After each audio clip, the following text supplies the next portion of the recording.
Hey everybody, it's Aaron at Warmoth, and today we're going to be doing a tone test between a maple neck and a roasted maple neck. It'll be the same body, same hardware, same pickups.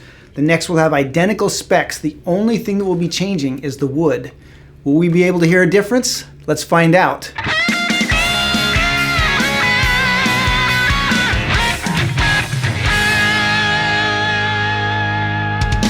So if you've ever watched any of our other tone test videos, you know that we go to great lengths to try and isolate the one thing that we are testing, and today's video will be no exception.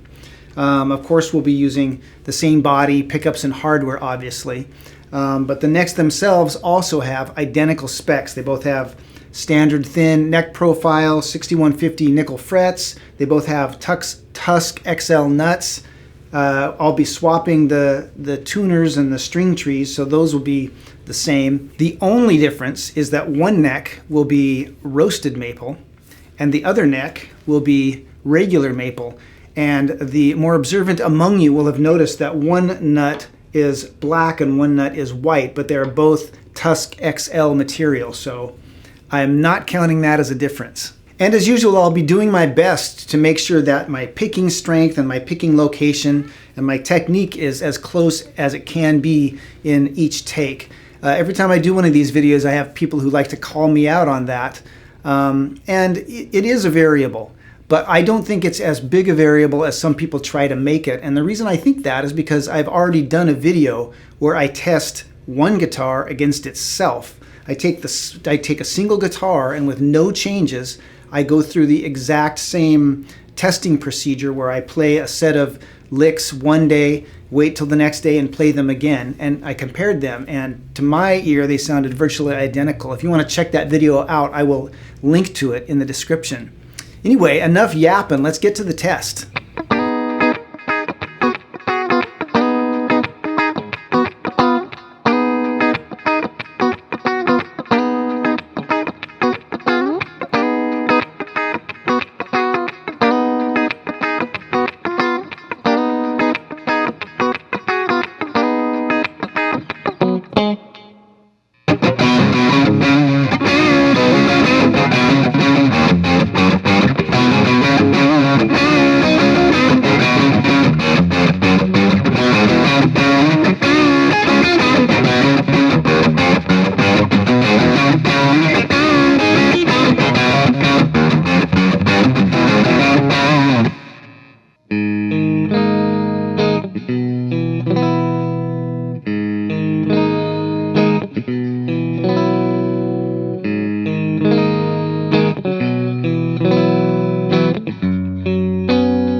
So after listening back to all those clips through earbuds and a nice pair of headphones and some monitors, I definitely heard a difference, but it was very, very subtle. To my ears, the roasted maple had more high-end content and it was a little tighter in the low mids, whereas the regular maple, less high-end content and a little rounder in the low mids. And I was just kind of, as I was listening, I was kind of thinking to myself, man, the regular maple neck just has a lot of fullness, you know, down there in the 200 to 400K range, where I, you know, if I was trying to fit this into a mix, I might cut some of that out. And then my coworker Pascal came over and took a listen. He's the guy that's standing on the important side of the camera right now.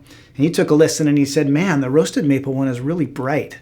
So it really just kind of depends on your ear and what you like to hear. I do hear differences, but it's always really subtle. And you only start to hear a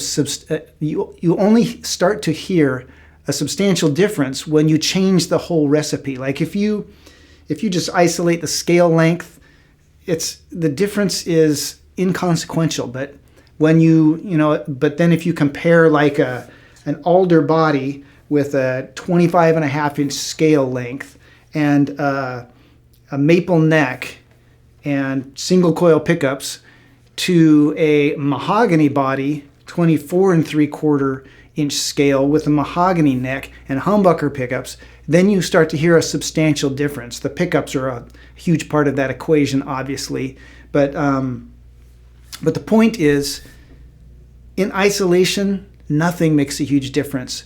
But when you change the whole recipe, then you can hear a substantial difference. To sum up, I thought that the maple neck was a little rounder in the low mids. I thought the roasted maple neck had a little more high end, but again, very, very subtle. I'd like to know what you think. What did you hear? Did you hear a big difference? Did you hear something that you think I missed? Is it a big enough difference that you would pick one over the other? I'd like to hear. Make sure you tell me in the comments. And that is regular maple necks versus roasted maple. Wait, actually, one more thing before you go. I just thought of this while I was editing the video up, and it was so important, I figured I better shoot this little clip and stick it in at the end of the video. The roasted maple neck has a finish on it. The idea is to isolate the one variable that we were testing, which was the roasted maple. And in order to do that, we had to put a finish on both necks. Well, one of the advantages of a roasted maple neck to many people is that you can get it and play it without a finish. So if I redid this test with a finish only on the maple and not on the roasted maple, would the results be different? I don't know. They might be. My feeling, my guess is that they probably wouldn't be significantly different, but I'll have to do another video one day and test that out. But not today. Anyway, on with the video. And that is regular maple necks versus roasted maple necks. If you have any more questions, make sure and give our customer service reps a call or check out our website. And until next time, keep on picking.